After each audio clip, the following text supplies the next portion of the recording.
Good evening and welcome to the channel. I'm Teresa. Thank you so much for stopping by. If this is your first time here, welcome. If you're returning, welcome back. And what's up, soul family?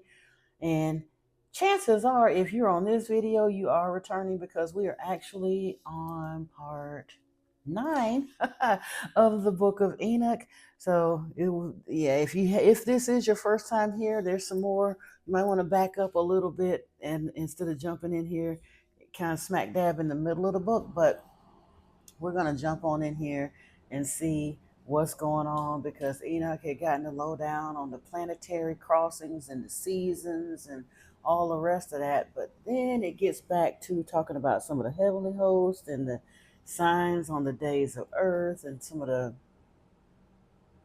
things that some of those folks that did what they shouldn't have done have to look forward to. So let's get on in here. Without further ado, we're going to take up back here at chapter 83. So bear with me 1 second here. There we go. And now, my son Methuselah, I will show thee all my visions which I have seen, recounting them before thee. Two visions I saw before I took a wife, and the one was quite unlike the other. The first when I was learning to write, the second before I took thy mother, when I saw a terrible vision. And regarding them, I prayed to the Lord, and I laid me down in the house of my grandfather Mahalalel, when I saw in a vision how the heaven collapsed and was borne off and fell to the earth. And when it fell to the earth, I saw how the earth was swallowed up in a great abyss, and mountains were suspended on mountains, and hills sank down on hills, and high trees were rent from their stems and hurled down and sunk in the abyss. And thereupon a word fell into my mouth, and I lifted up my voice to cry aloud and say, the earth is destroyed. And my grandfather Mahalalel waked me as I lay near him, and said unto me, why dost thou cry so, my son? And why dost thou make such lamentation? And I recounted to him the whole vision which I had seen. And he said unto me, a terrible thing hast thou seen, my son, and of grave moment is thy dream vision. As to the secrets of all the sin of the earth, it must sink into the abyss and be destroyed with a great destruction. And now, my son, arise and make petition to the Lord of glory, since thou art a believer, that a remnant may remain on the earth, and that he may not destroy the whole earth. My son, from heaven all this will come upon the earth, and upon the earth there will be a great destruction. After that I arose and prayed and implored and besought and wrote down my prayer for the generations of the world, and I show everything to thee, my son Methuselah. And when I had gone forth below and seen the heaven and the sun rising in the east and the moon setting in the west and a few stars and the whole earth and everything as he had known it in the beginning, then I blessed the Lord of judgment and extolled him, because he had made the sun to go forth from the windows of the east, and he ascended and rose on the face of the heaven and set out and kept traversing the path shown unto him. And I lifted up my hands in righteousness, and blessed the Holy and Great One, and spake with the breath of my mouth and with the tongue of flesh, which God has made for the children of the flesh of men, that they should speak therewith. And he gave them breath and a tongue and a mouth, that they should speak therewith. Blessed be thou, O Lord, King, great and mighty in thy greatness, Lord of the whole creation of the earth, King of kings and God of the whole world. And thy power and kingship and greatness abide forever and ever, and throughout all generations thy dominion. And all the heavens are thy throne forever, and the whole earth thy footstool forever and ever. For thou hast made, and thou rulest all things, and nothing is too hard for thee. Wisdom departs not from the place of thy throne, nor turns away from thy presence, and thou knowest and seest and hearest everything, and there is nothing hidden from thee, for thou seest everything. It occurred to me as I'm reading this. One of the things that makes it so hard to distinguish between the Elohim and the scriptures is because it does seem like in the instances where they're pretty clearly speaking to Enki, there's so much love and extolling him and all the rest of that that it really becomes clear later on when we get into the part that was left in the Hebrew scriptures that one, like I said, the jealousy part comes out where Yahweh says he's a jealous God. But if you notice, most of the extolling of Yahweh's virtues are self-aggrandizing evil genius monologues. That's where most of the "oh Lord who made the heavens and that's him blowing hard most of it, or the ones who have literally been so cowed in fear by him that they start extolling his praises basically to keep to keep him from unaliving them. It's not a praise brought from genuine love and adoration of Yahweh. It's always given in fear or upon the threat of fear or unaliving. Whereas the few instances where it looks like someone is actually, like I said, this is talking about the one who created. I mean, and again, it doesn't say all the universe, but it's the Lord of whole creation of the heaven, the King of kings, God of the whole world, not of the universe, God of the world. And Enki is the one who basically, well, he didn't put the original stuff here, but as far as the domestication of humanity after the after the hybridization of the hominid that was found here, he was the one that created the cities. He was the one that brought in the architecture, the astronomy, the meteorology, the astrology, mapped out everything, all of that. Yahweh ain't do none of that. So of course people were showing him some love. Plus, he didn't smite people and bring plagues on them and lie to them and all that stuff that Yahweh.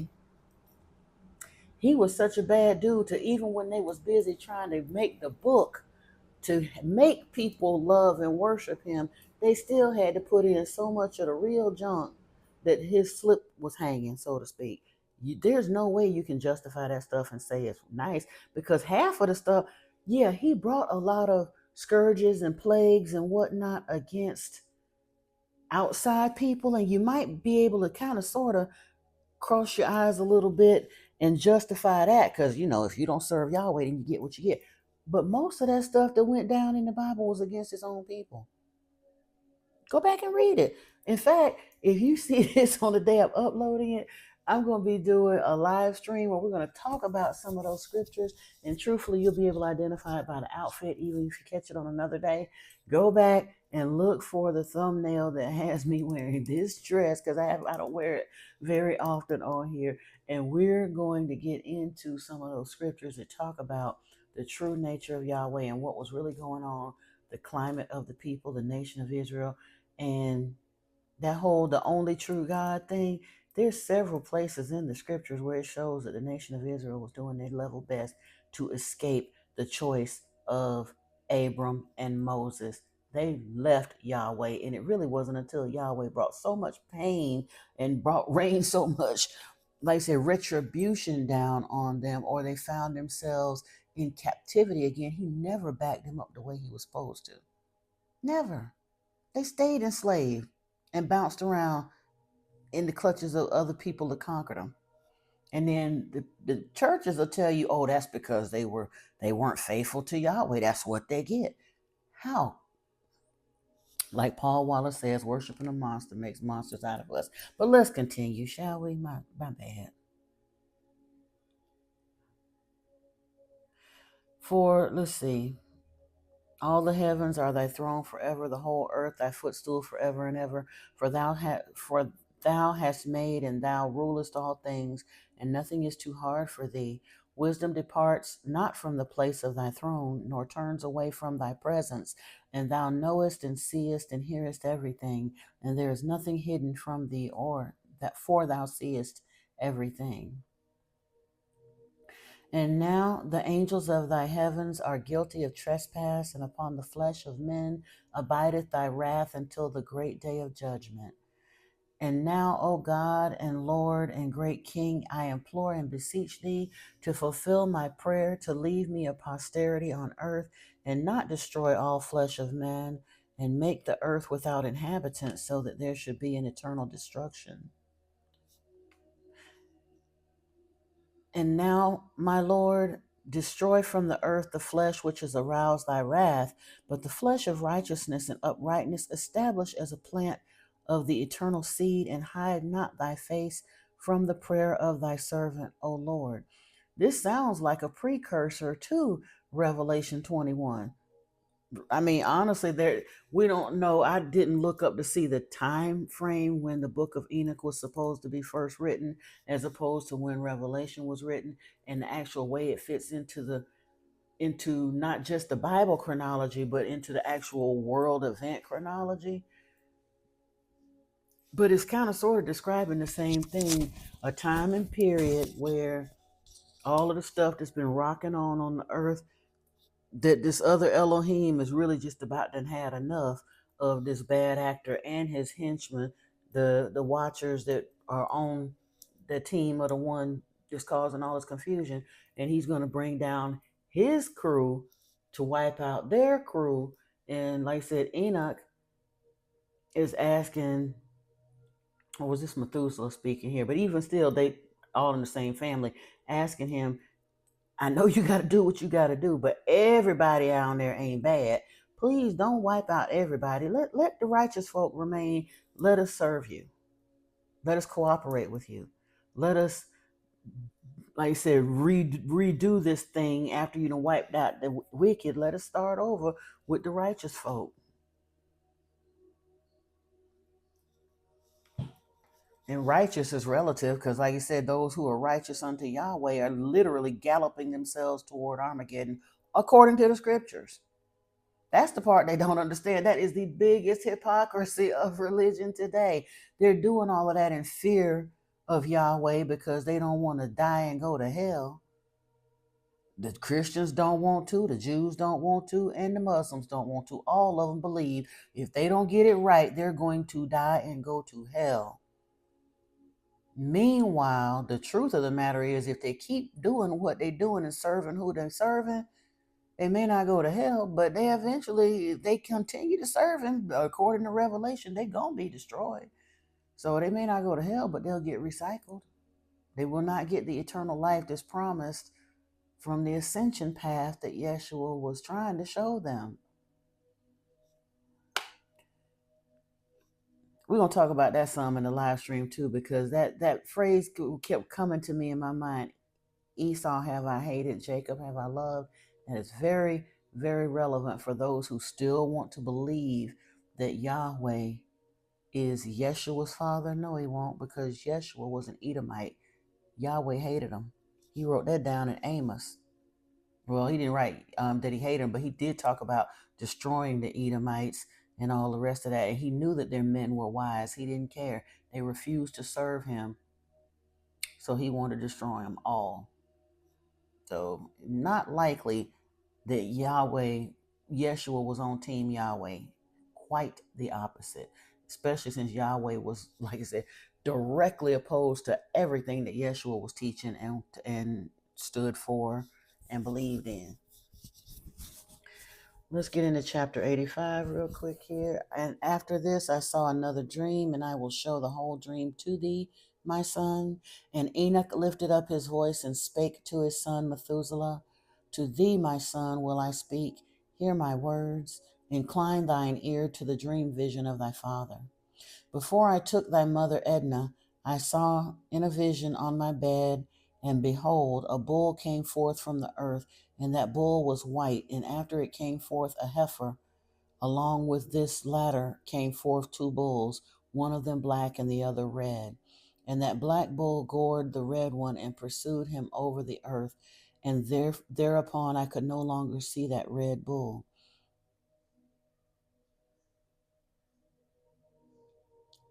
I'm sorry, I had to stop right there because I mean I know It may not come to that, but I also know if you look around at the branding and logo, trademarking, or whatever, all over this planet, and especially in the US, they use a lot of ancient mythology, symbols, ancient gods and goddesses, um, going into Gnostic texts and all that, like Nike. That's a god's name. The Starbucks logo, that's a goddess. And it makes you wonder about this Red Bull. We're going to see what the bull do, but when they mentioned the Red Bull, you know what I was thinking about. But anywho, let's go. But that black bull grew, and that heifer went with him. And I saw that many oxen proceeded from him, which resembled and followed him. One moment.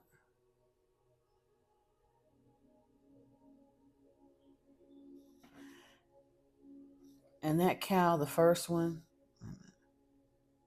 And that cow, the first one, went from the presence of that first bull in order to seek that red one, but found him not, and lamented with a great lamentation over him and sought him. And I looked till that first bull came to her and quieted her, and from that time onward she cried no more. And after that she bore another white bull, and after him she bore many bulls and black cows. And I saw in my sleep that white bull likewise grow and become a great white bull, and from him proceeded many white bulls, and they resembled him, and they began to beget many white bulls, which resembled them, one following the other, even many.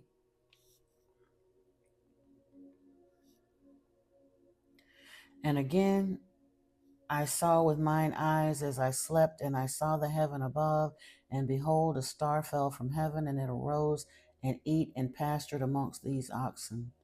And after that I saw the large and the black oxen, and behold, they all changed their stalls and pastures and their cattle, and began to live with each other.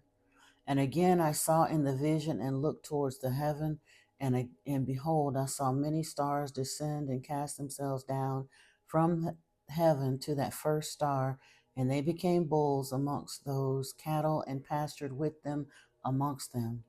And I looked at them and saw, and behold, they all let out their privy members like horses, and began to cover the cows of the oxen, and they all became pregnant and bare elephants, camels, and asses. That's interesting. And all the oxen feared them and were affrighted. Wait a minute. And all the oxen feared them and were affrighted at them, and began to bite with their teeth, and to devour and to gore with their horns. And they began, moreover, to devour those oxen. And behold, all the children of the earth began to tremble and quake before them, and to flee from them. And again I saw how they began to gore each other and to devour each other, and the earth began to cry aloud. And I raised mine eyes again to heaven, and I saw in the vision, and behold, there came forth from heaven beings who were like white men, and four went forth from that place, and three with them. And those three that had last come forth grasped me by my hand, and took me up away from the generations of the earth, and raised me up to a lofty place, and showed me a tower raised high above the earth, and all the hills were lower. And one said unto me, Remain here till thou seest everything that befalls those elephants, camels, and asses, and the stars, and the oxen, and all of them. And I saw one of those four who had come forth first, and he seized that first star which had fallen from the heaven, and bound it hand and foot, and cast it into an abyss. Now that abyss was narrow and deep and horrible and dark. And one of them drew a sword and gave it to those elephants and camels and asses. Then they began to smite each other, and the whole earth quaked because of them. And as I was beholding in the vision, lo, one of those four who had come forth stoned them from heaven, and gathered and took all the great stars, whose privy members were like those of the horses, and bound them all hand and foot, and cast them in an abyss of the earth.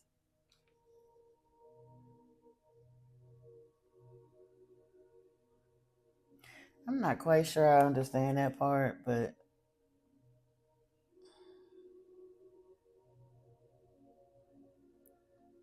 I understand that casting into the abyss of the earth, though, so it does have something to do with those who mislead humanity. Because it's literally like they sat out in a leadership position and they wound up turning on each other. They're misleading each other, they're misleading humanity. And the ones who of humanity who went in league with them are kind of turning on each other too. But it's saying they'll be cast into the abyss. So, and one of those four went into that white bull and instructed him in a secret without his being terrified. He was born a bull and became a man and built for himself a great vessel and dwelt thereon.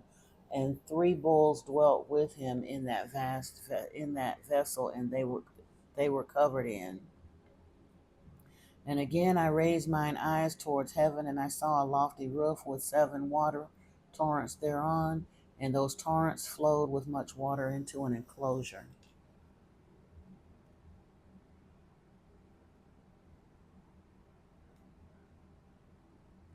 And I saw again, and behold, fountains were opened on the surface of that great enclosure, and that water began to swell and rise upon the surface. And I saw that enclosure till all its surface was covered with water. And the water, the darkness, and the mist increased upon it. And as I looked at the height of that water, the water had risen above the height of that enclosure and was streaming over that enclosure, and it stood upon the earth. And all the cattle of that enclosure were gathered together until I saw how they sank and were swallowed up and perished in that water. But that vessel floated on the water, while all the oxen and elephants and camels and asses sank to the bottom with all the animals, so that I could no longer see them, and they were not able to escape, but perished and sank into the depths. And again I saw in the vision till those water torrents were removed from that high roof, and the chasms of the earth were leveled up, and other abysses were opened. Then the water began to run down into these till the earth became visible, but that vessel settled upon the earth, and the darkness retired and light appeared. But that bull which had become a man came out of that vessel, and the three bulls with him, and one of those three was white like that bull, and one of them was red as blood, and one black, and that white bull departed from them. And they began to bring forth beasts of the field and birds, so that there arose different genera, uh, lions, tigers, wolves, dogs, hyenas, wild boars, foxes, squirrels, swine, falcons, vultures, kites, eagles, and ravens. And among them was born a white bull. And they began to bite one another, but that white bull which was born amongst them begat a wild ass, and a white bull with it, and the wild asses multiplied. But that bull which was born from him begat a black wild boar and a white sheep, and the former begat many boars, but that sheep begat 12 sheep. And when those 12 sheep had grown, they gave up one of them to the asses, and those asses again gave up that sheep to the wolves, and that sheep grew up among the wolves. And the Lord brought the 11 sheep to live with it and to pasture with it among the wolves, and they multiplied and became many flocks of sheep. And the wolves began to fear them, and they oppressed them until they destroyed their little ones, and they cast their young into a river of much water. But those sheep began to cry aloud on account of their little ones, and to complain unto their Lord. And a sheep which had been saved from the wolves fled and escaped to the wild asses. And I saw the sheep, how they lamented and cried and besought their Lord with all their might, till that Lord of the sheep descended at the voice of the sheep from a lofty abode, and came to them and pastured them. And he called that sheep which had escaped the wolves, and spake with it concerning the wolves, that it should admonish them not to touch the sheep. And the sheep went to the wolves according to the word of the Lord. And another sheep met it and went with it, and the two went and entered together into the assembly of those wolves, and spake with them and admonished them not to touch the sheep from henceforth. And thereupon I saw the wolves, and how they oppressed the sheep exceedingly with all their power. And the sheep cried aloud, and the Lord came to the sheep, and they began to smite those wolves. And the wolves began to make lamentation, but the sheep became quiet and forthwith ceased to cry out. And I saw the sheep till they departed from amongst the wolves, but the eyes of the wolves were blinded. And those wolves departed in pursuit of the sheep with all their power. And the Lord of the sheep went with them as their leader, and all his sheep followed him. And his face was dazzling and glorious and terrible to behold. But the wolves began to pursue those sheep till they reached a sea of water. And that sea was divided, and the water stood on its side and on that before their face.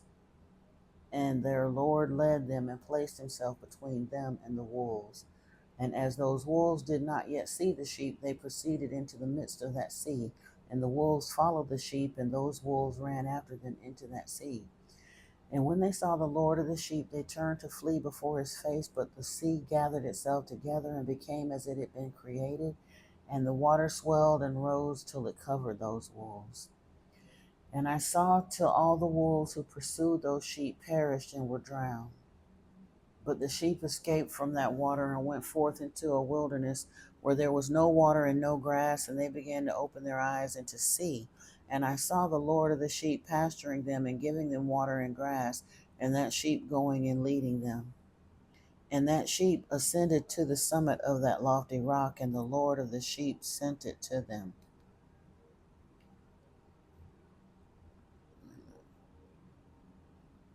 And after that I saw the Lord of the sheep who stood before them, and his appearance was great and terrible and majestic, and all those sheep saw him and were afraid before his face. And they all feared and trembled because of him, and they cried to that sheep with them which was amongst them, We are not able to stand before our Lord, or to behold him. And that sheep which led them again ascended to the summit of that rock, but the sheep began to be blinded and to wander from the way which he had showed them, but that sheep wot not thereof.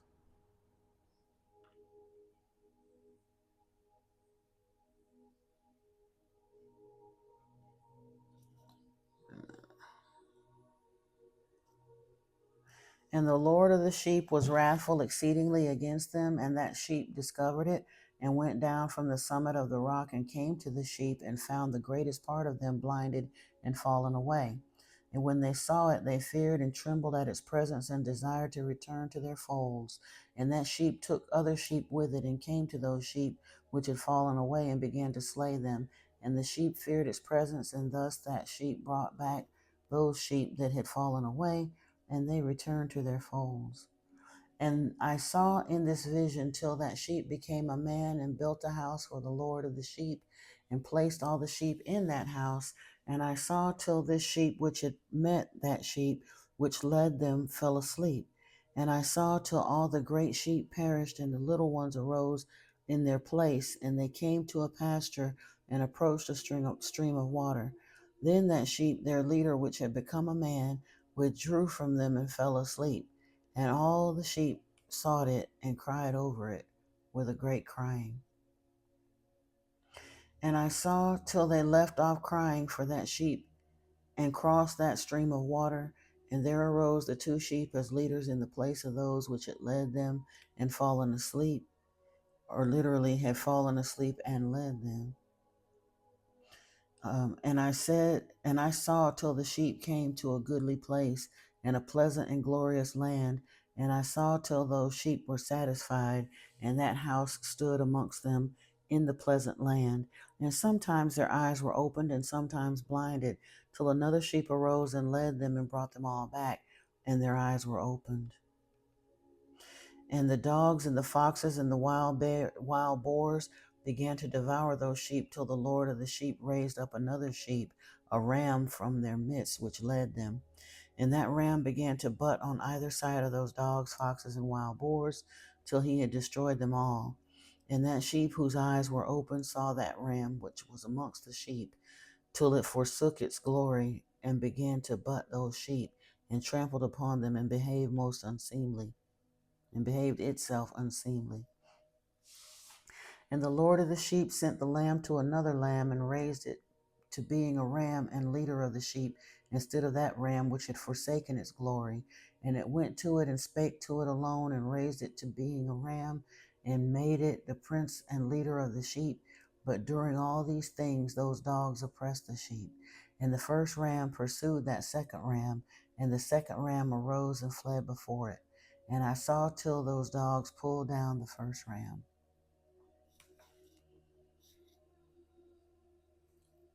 Wait a minute.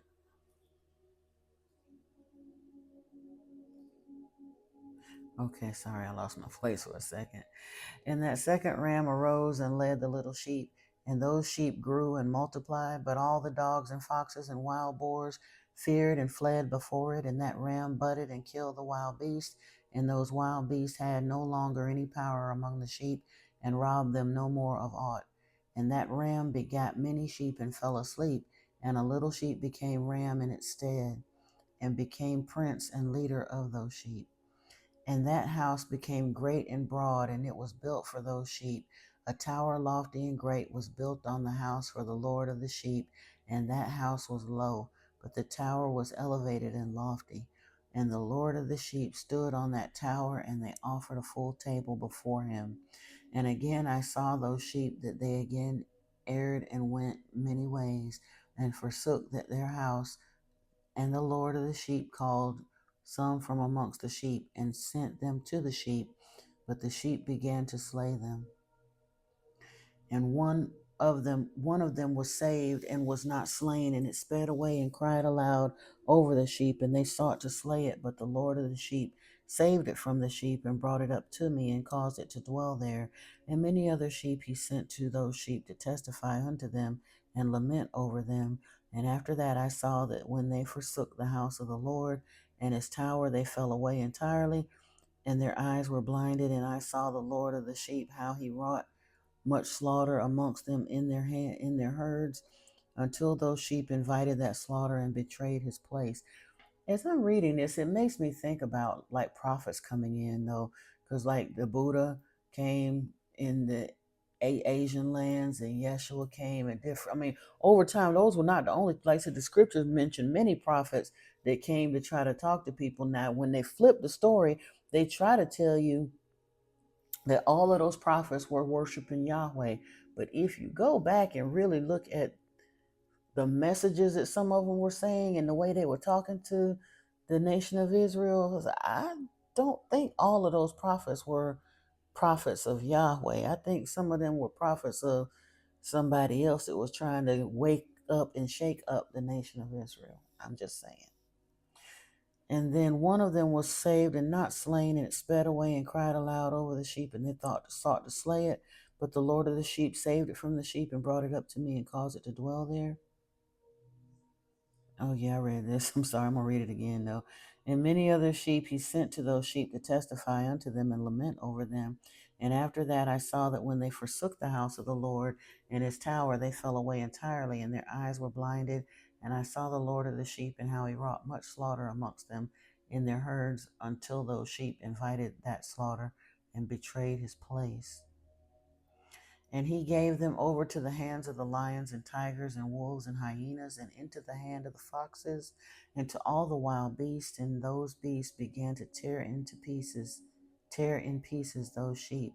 And I saw that he forsook that their house and their tower, and and gave them to all into the land of the lions, to tear and devour them into the hand of the wild beasts.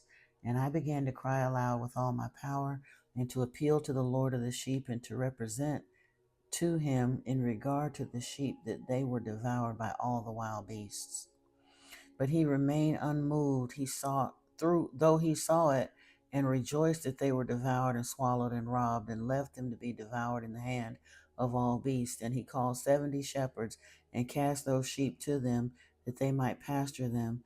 And he spake to the shepherds and their companions, Let each individual of you pasture the sheep henceforward, and everything that I shall command you, that do ye.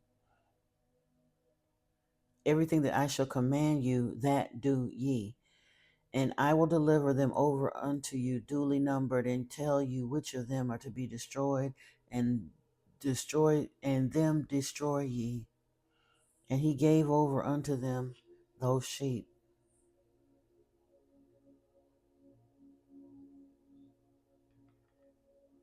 And he called another and spake unto them, Observe and mark everything that the shepherds will do to those sheep. for they will destroy more of them than I have commanded them. And every excess and the destruction which will be wrought through the shepherds record, namely, for how many they destroy according to my command, and how many according to their own caprice. Record against every individual shepherd all the destruction he effects, and read out before me by number how many they destroy, and how many they deliver over for destruction, that I may have this as a testimony against them, and know every deed of the shepherds, that I may comprehend and see what they do, whether or not they abide by my command which I have commanded them. But they shall not know it, and thou shalt not declare it to them, nor admonish them, but only record against each individual all the destruction which the shepherds effect, each in his time, and lay it all before me. And I saw till those shepherds pastured in their season, and they began to slay and to destroy more than they were bidden. And they delivered those sheep into the hand of the lions, and the lions and tigers eat and devoured the greater part of those sheep, and the wild boars eat along with them. And they burnt that tower and demolished that house. And I became exceedingly sorrowful over that tower, because that house of the sheep was demolished. And afterwards I was unable to see if those sheep entered that house. And the shepherds and their associates delivered over those sheep to all the wild beasts to devour them, and each one of them received in his time a definite number. It was written by the other in a book how many each of them destroyed of them. How many each one of them destroyed of them. And each one slew and destroyed many more than was prescribed. And I began to weep and lament on account of those sheep. And thus in the wisdom I saw that the one who wrote, how he wrote down every one that was destroyed by those shepherds day by day, and carried up and laid down, and showed actually the whole book to the Lord of the sheep, even everything that they had done, and all that each one of them had made away with, and all that they had given over to destruction. And the book was read before the Lord of the sheep, and he took the book from his hand and read it and sealed it and laid it down.